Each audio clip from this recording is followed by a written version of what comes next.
तो बबलू भाई जी, जैसे अनार की जो खेती होती है, इसमें सबसे ज्यादा खतरा किस बीमारी का होता है और उससे बचाव का क्या कारण? देखो जी, इतना तो अनुभव है नहीं मेरे को, ज्यादा फूग का। अच्छा, जिसको वो क्या बोलते हैं? फंगस है जो फंगस का ज्यादा खतरा रहता है और दूसरा थ्रिप्स का।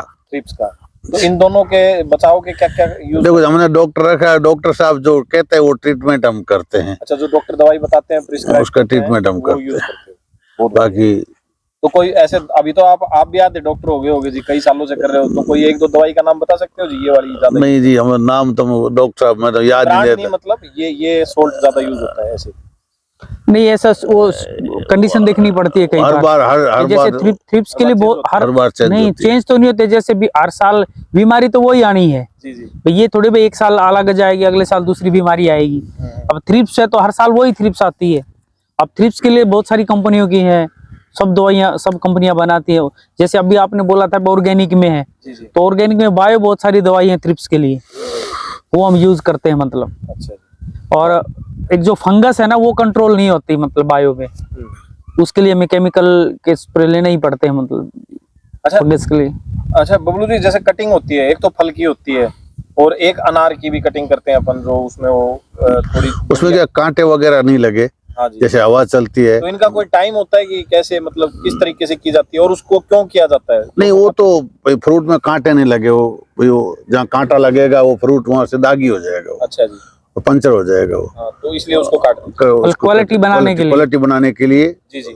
उसका टाइम होता है कोई, या मतलब करनी पड़ती है? नहीं, जैसे फ्रूट बड़ा हो जाएगा फिर हवा ज्यादा चलती है। समझो फ्रूट हो गया तो वो फिर वो साइज करना है, तो उससे पहले उसको कटिंग वटिंग करके साफ रखते हैं दूसरी। हाँ, उसका एरिया साफ होगा तो टच नहीं होगा, तो एकदम से फ्रेश माल होगा एक्सपोर्ट में, और बाजार भाव अच्छा मिलता है उसका। अच्छा जी। और यहाँ पे कच्छ में जो अनार होता है, तो अनार की कटिंग किस किस समय होती है जी? ये तो वो झाड़ियों की कटिंग होगी जी, अनार की भी तो कटिंग होती होगी ना? हार्वेस्टिंग ना? हाँ जी, हार्वेस्टिंग तो मोस्टली यहाँ फरवरी में देखो, अभी समझ लो 10-15 दिन से स्टार्ट है, फरवरी से लेके ना, और फिर वो मई तक चलती है। मई जून जो लेट होते हैं उनका जून तक एंड हो जाता है, समझ लो।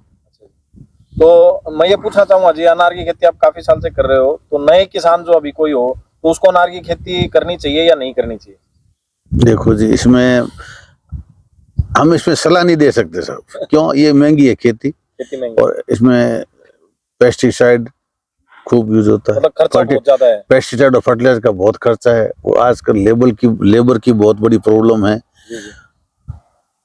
तो कोई छोटा किसान तो कर सकता है जो अपने दम पे कर रहा हो काम? वो कर सकता है। बड़े वाले को दिक्कत होगी क्योंकि बहुत ज्यादा खर्चा हो जाएगा, खर्चा बजट से बाहर भी जा सकता है। मेरे यहाँ तो साहब क्या है, एरंडी की खेती है, कपास भी है, गेहूं भी है, सरसों भी है, और लेबर है मेरे पास 25 आदमी है, फिर भी मैं पहुंच नहीं सकता इसमें। तो मैं इसमें किसी सलाह नहीं दे सकता। एक चीज ये भी मतलब है ना, अगर करना है तो करने में कोई बुराई नहीं है, लेकिन ये दूसरी फसलों की तरह नहीं है। जैसे अपने कपास, गेहूं या जो अरंडा जो भी करते हो, गेहूं बाजरा, उसकी तरह नहीं है मतलब। तो थोड़ा सा टेक्निकल वाली चीज है कि थोड़ा सा सीख के, थोड़ा देख के तो ही पॉसिबल है, मतलब कर सकता है, ऐसा नहीं कर सकता। हाँ, सबका यूं नहीं है भाई यार देखा देखी में बो दिया तो अनार हो जाएगा, गेहूं की तरह नहीं। हाँ, वो नहीं है, बहुत ज्यादा सीखना पड़ेगा, इसमें बहुत थोड़ा सीखना पड़ेगा, क्योंकि इसमें तो टाइमिंग का बहुत सीखो उतना ही कम है साहब। आप जितनी रीडिंग करोगे, जितना गहरे उतना ही कम है। मतलब आपका इतने साल का अनुभव होने के बाद भी मेरा 7 साल का बगीचा है, इधर आप घुमाइए कैमरा। तो हम तो ये देखो भाई, 7 साल हो गया, 7 साल की उम्र है पेड़ों की, फिर भी बबलू जी बोल रहे हैं कि हमें सीखना पड़ता है। सीखना पड़ता है सब, अभी भी सीखना पड़ता है रेगुलर, नहीं तो दिक्कत होती है। ऐसा ही? बिल्कुल।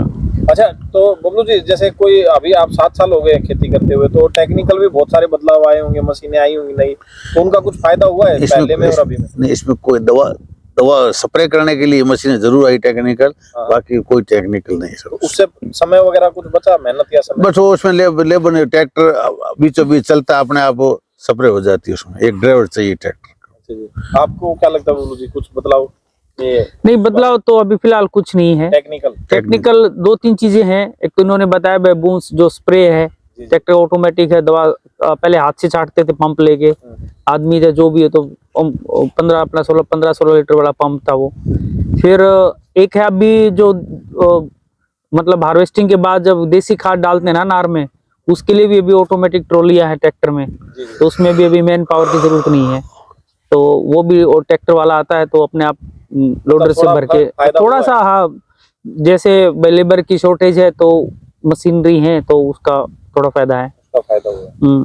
अच्छा जी, जैसे 1 एकड़ की मैं अगर बात करूं खाली, तो मोटा मोटा खर्चा, मोटा मोटा मतलब एक्यूरेट तो बता नहीं सकते अपन, मोटा मोटा कितना खर्चा हो जाता है और कितना प्रॉफिट हो जाता है एवरेज? आपके जैसे 7 साल हुए हैं, तो किसी साल ऐसा भी हुआ घर से भी लगे होंगे, भाई किसी साल कमाई देखो सर, प्रॉफिट का तो हम कह ही नहीं सकते, खर्चे और प्रॉफिट खर्चे का बता सकते हैं, कह ही नहीं सकते। खर्चा तो साहब 1.5 लाख है, 2 लाख लोगों के, एकड़ लोगों का पहुंच गया, और फिर भी बगीचे खाली पड़े हैं, खाली पड़े हैं, 1.5 से 2 लाख खर्चा हुआ। हाँ, फिर भी बगीचे खाली पड़े। 1.5 लाख रुपया नॉर्मल है, लेकिन उसका ये नहीं है कि भाई आप पक्की चोटी नहीं है भाई आपके हो ही जाएगा मतलब। अच्छा, मतलब तो ऐसे जैसे 7 साल के अंदर सबसे ज्यादा कितने का बिका और सबसे कम कितने का बिका, ये तो बता सकते हो? हमारा तो नहीं बराबर है साहब, फिर भी बताइए बबलू जी। हमें 2 साल तो कोरोना में आ गया हमारा, अच्छा। और 2 साल मैंने फाड़ लिया ही नहीं साहब। 2 साल फल नहीं लिया, 2 साल कोरोना जब में गया। 4 साल। जब अच्छा माल सेट था ना, जी जी। तो तब कोरोना का कोरोना आ सीजन गया था, कोरोना काल आ गया जिसमें था, क्वांटिटी भी अच्छी थी, एकदम क्वालिटी भी सब पीक बढ़िया था। कोरोना का पीक सीजन था उस टाइम तो सब लॉस में ही गए बढ़िया थे। माल था तो लॉस में हाँ। पैसे चले गए, क्योंकि निकल भाव नहीं पाएंगे। माल टाइम से बिका निकला नहीं, नहीं, टाइम से निकला फिर नहीं, ज्यादा पक गया, फ्रूट और खराब हो फिर गया। उससे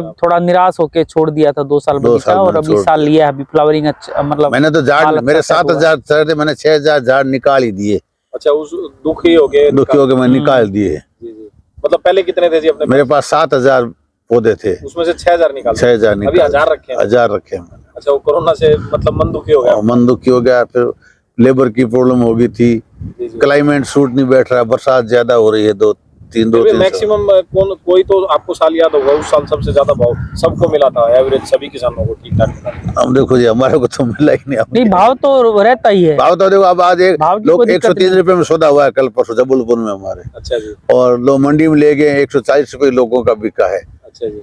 पर वो एरिया अलग है, वो अच्छा, पानी वानी मिट्टी वो अच्छी क्लाइमेट, उस एरिया क्लाइमेट अलग ही है उसका, नहीं, वो क्वालिटी की कीमत है, क्वालिटी कीमत है। वो अगर एरिया अच्छा माल है तो हमेशा भाव रहता है, किसी टाइम पे हो आपके पास, मतलब क्वालिटी माल है तो भाव मिलेगा, नो डाउट। अच्छा जी। लेकिन अगर आप भाई क्वालिटी नहीं बनाओगे और ऐसे क्वांटिटी में जो दौड़ोगे कि भाई ज्यादा माल लग जाए, ज्यादा माल लग जाए, तो उसमें फिर वो ज्यादा फायदा नहीं है। क्वालिटी माल होगा तो। क्वालिटी की बात करो तो आप एक स्टेट का नाम बताना बस, महाराष्ट्र, गुजरात और राजस्थान। कुछ क्वालिटी में महाराष्ट्र बेस्ट है सर, क्योंकि वहाँ का किसान थोड़े में संतुष्ट होकर अच्छी क्वालिटी। अच्छा जी। नहीं, वो वेदर कंडीशन भी थोड़ी सी ऐसी है, सबसे मेन है ना, वो है। अनार का जन्मदाता महाराष्ट्र ही है। सही बात है। अच्छा, इसके पौधे अगर किसी को लेने हो तो कहाँ से कैसे मिलते हैं जी? वो तो सब एजेंट की बुकिंग कराते हैं, जैसे जैन का आता है, ABC का आता है, अलग अलग कंपनियों का। लगभग क्या रेट में मिलता है जी एक पौधा? हमने लिया था 35-40 रुपए, हमने लिया था 35 रुपए था सर। अभी क्या भाव होगा? यही है 35 इतने आसपास का, थोड़ा बहुत 35-40 रुपए का। और रेट में भी कुछ ग्रोथ हुई है जी, जैसे पहले के भाव जो अनार के थे और अभी के भाव हैं उनमें कुछ बिल्कुल हुई है ग्रोथ। अभी समझ लो कच्छ में क्या है, मोस्टली बड़ी बड़ी जो नासिक की हैं, बड़ी बड़ी जो मंडियां हैं वो यहाँ पे खुली हैं। अच्छा जी। भुज में, मानकुआ में, तो उन मंडियों के आने से पहले क्या, डायरेक्ट व्यापारी आते थे बाहर से, और वो व्यापारी अपना भाव चलाते थे, भाई मार्केट आगे है नहीं, तो किसान को बेचारे के पास कोई ऑप्शन था नहीं। तो जो तो अभी बड़ी बड़ी मार्केट आने से ये हो गया, व्यापारियों को भी थोड़ा ऐसा लगने लगा कि अगर यहाँ भाव नहीं मिलेगा तो किसान मंडी में ले जाएगा, तो मंडी खुलने से बहुत फायदे हैं, खुला हो गया मार्केट। हाँ, तो मार्केट खुला हो गया, बहुत उसका बेनिफिट है किसानों को। जी जी। अच्छा बबलू जी, अगर किसी को एक्सपोर्ट क्वालिटी का माल बनाना हो तो उसको लगभग कितनी मेहनत करनी पड़ेगी? देखो, मेहनत तो साहब करनी पड़ती है हर तरह से, वो डॉक्टर पर डिपेंड करता है। अच्छा जी। सब कुछ सही होता चला जाए तो एक्सपोर्ट क्वालिटी का बनेगा है? देखो, इसमें थ्रिप्स कंट्रोल करो जी, फंगीसाइड कंट्रोल करो, फिर वातावरण, धूप। अच्छा, आपने ये जैसे कपड़ा लगाया हुआ है, सनबर्न से ये मतलब इसका एक बंडल कितने रुपए का आता है और ये 1 एकड़ में लगभग कितना लग जाता है? मेरे 1200 झाड़ है, 1200 इसमें 29,000 का लगा है। 29,000 का? हाँ जी, 29,000 का ये सनबर्न लगा है। हाँ जी। और ये एक ही साल काम आएगा कि हर बार? एक ही साल एक बार काम आएगा बस, फिर अगली बार फिर और खरीदो। क्या इसमें कोई प्लानिंग भी सक्सेसफुल रहती है किसी भी तरह की? नहीं, कोई प्लानिंग नहीं भाई, कुदरत खेती का में साहब कोई प्लानिंग नहीं है। अच्छा जी। ये कुदरत, जैसे कई नए पढ़ लिख के किसान आते हैं यूनिवर्सिटी से, प्लानिंग क्या होती है, प्लानिंग कि हम पूरी प्लानिंग से करेंगे तो हमें कोई क्लाइमेट साथ नहीं दे रहा। नहीं, प्लानिंग क्या होती है, साथ नहीं दे तो सारा गड़बड़ हो जाए। नहीं, वो नहीं, देखो इसमें क्या होता है, मान लो हमने एक टाइम टेबल बना लिया पूरा कि भाई इस टाइम हमें इथराइल मारनी है, इस टाइम पानी देंगे पहला, फिर स्प्रे करेंगे, ऐसा ही, ठीक है। तो वो एक जो जानकार आदमी है वो सब तैयारी रखता है पहले से ही।